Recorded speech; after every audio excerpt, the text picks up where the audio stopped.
Welcome to कानूनी चर्चा। तो आज बात होगी, कानूनी चर्चा होगी। एक जजमेंट है जो सुप्रीम कोर्ट ऑफ इंडिया की है, उसका टाइटल है विद्या देवी वर्सेस स्टेट ऑफ हिमाचल। ये सुप्रीम कोर्ट ऑफ इंडिया की जजमेंट डेटेड 8 जनवरी 2020 की। तो इसमें एक ये लैंड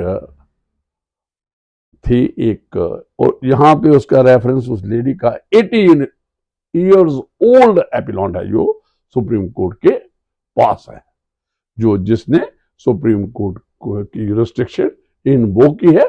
जे तो वो उसका रेफरेंस आया था appellant now almost 80 years old, दे पैरा 1 में रेफर किया गया है। शी was the owner, आप कह सकते हो, or otherwise because she has not been paid the compensation till date, तो वो आप कह सकते हो कि वो ओनर अभी भी लैंड की है। तो उसकी लैंड में क्या किया, सरकार ने उस पे, गवर्नमेंट ने, स्टेट गवर्नमेंट ने उस पे एक रोड बना दिया, और ये 1967 की बात है।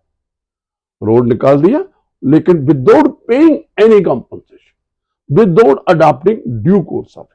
और 1967 में अगर आप देखें, जो ये राइट जो था, राइट टू प्रॉपर्टी था, ये फंडामेंटल राइट था।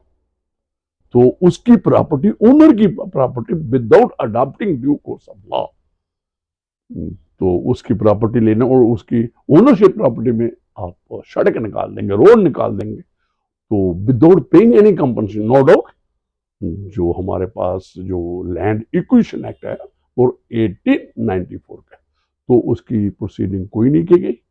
और दूसरी तरफ जो राइट टू प्रॉपर्टी है, फंडामेंटल राइट भी है, तो जो बाद में ये फंडामेंटल राइट से निकाला गया, और ये constitutional right you will find now section 300A है, उसमें आ गया है राइट टू प्रॉपर्टी, वो उसमें उसका रेफरेंस आया। और अगर किसी की प्रॉपर्टी किसी को लेनी है तो due process of law adopt करना है।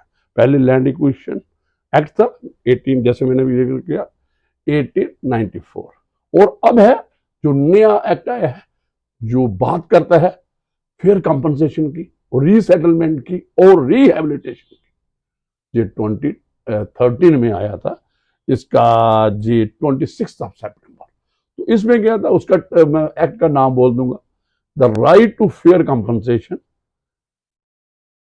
And transparency. मतलब फेयर कंपनसेशन भी देनी है और ट्रांसपेरेंसी भी अडॉप्ट करनी है इन लैंड इक्विशन, फिर रिहेबिलिटेशन में भी, और रीसेटलमेंट, जो लोग वहां से हटाए जाएंगे उनको रिहेबिलिटेशन उनकी होनी चाहिए, और दोबारा सेटलमेंट भी उनकी करनी है। तो ये एक्ट का नाम है, ये 2013 में आया।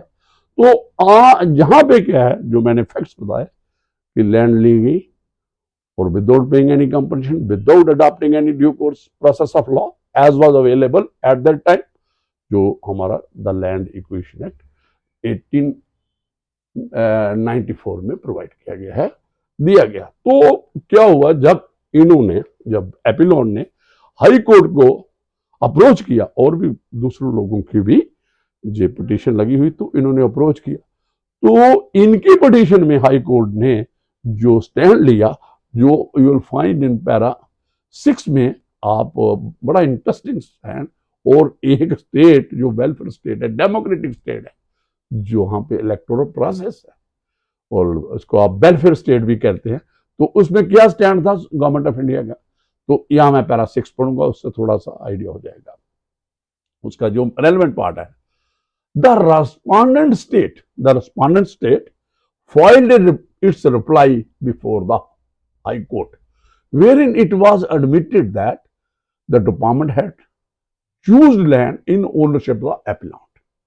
ये माना कि विद्या देवी की लैंड हमने ली थी और यूज की गई थी, ये है फॉर द कंस्ट्रक्शन ऑफ, ये है Nadaun Sujanpur road, a major district road in 1967 to 68। और दूसरा रेफरेंस आगे है, इस रेफरेंस देखिए कि 42 इयर्स बिफोर हमने की थी।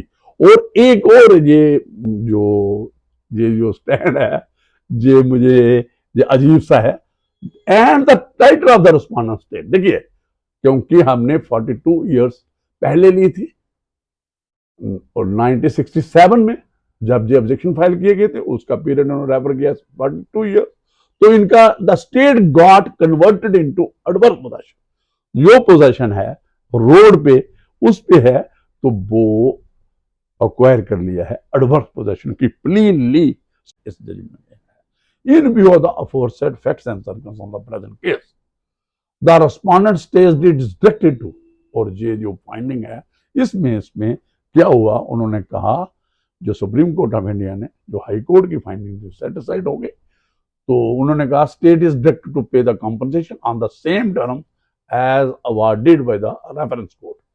और भी इनलैंड इक्वेशन प्रोसीडिंग थी उनमें रेफरेंस हुआ था वाइड ऑर्डर डेटेड ये है, ये उन्होंने एक रेफरेंस किया स्पेसिफिक केस अनाक सिंह केस, उसके मुताबिक इस पिटिशनर को विद्या देवी को भी कंपनसेशन दी जाए जो उसकी लैंड आप कह सकते हो without adopting due course of law कर दियो जिसमें आपने सड़क बना दी।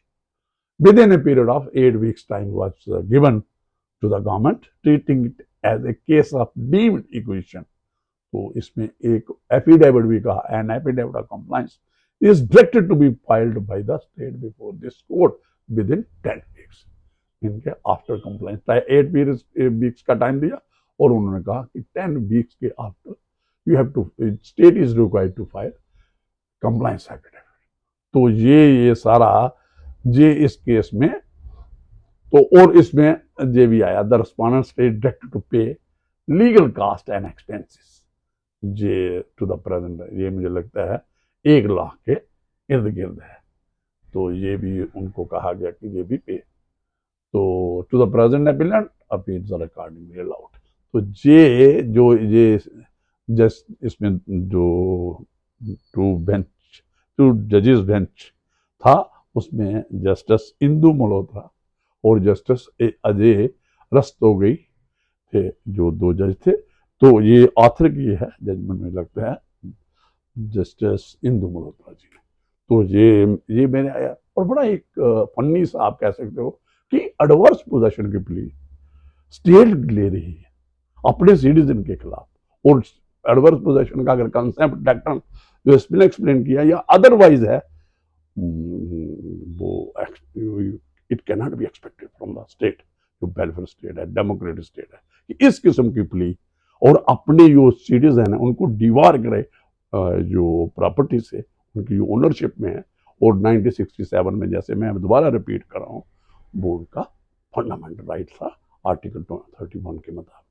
तो ये जजमेंट मेरे नोटिस में आए तो इसमें ये बड़ी अच्छी जजमेंट है। और आगे नया कानून जो मैंने पहले कहा है ये जो आ गया है ये इससे और लैंड इक्वेशन एक्ट उस वक्त भी था the state would have adopted that and paid the compensation, लेकिन अभी जो अगर लैंड इक्वेशन होती है तो उसमें ये लगता है right to fair compensation and transparency in land acquisition and rehabilitation की बात होगी और उसमें रीसेटलमेंट की बात होगी। इसका एक प्रोसीजर है और ये इसमें काफ़ी ये नई चीज principle of natural justice opportunity of काफ़ी ये कॉम्प्रिहेंसिव एक्ट है जो किसी लैंड एक्वायर करना स्टेट में अगर हो इन पब्लिक इंटरेस्ट तो उसमें बात। तो मुझे लगता है ये आज के लिए काफ़ी है। Thank you very much.